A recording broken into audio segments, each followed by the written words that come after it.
महिलाओं की सुरक्षा के लिए आध्या मोबाइल पुलिस वैन का उद्घाटन।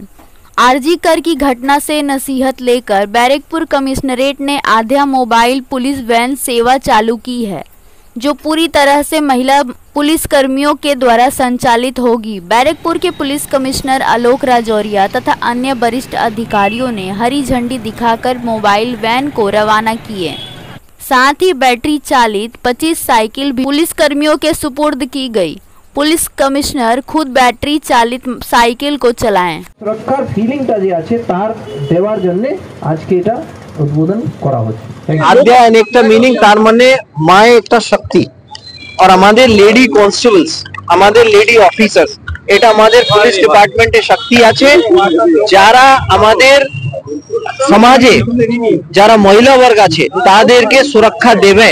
আর সুরক্ষা দেওয়ার জন্য আমাদের লেডি অফিসার্স, লেডি কনস্টেবল সক্ষম আছে, সেই চিন্তা ভাবনাকে আদ্যা নাম দিয়ে আমরা তাই জন্য এই মোবাইলের নামটা দিয়েছি। আপনারা জানেন আমাদের ব্যারাকপুরে আদ্যা পীঠ একটা আমাদের যার আমরা পূজা অর্চনা করি, আরাধনা করি, ওখান থেকে আমরা ইন্সপিরেশন নিয়ে এটা নাম দিয়েছি। এরা যারা এখানে ডিউটি করবেন তারা সকলেই আমাদের আদ্যা।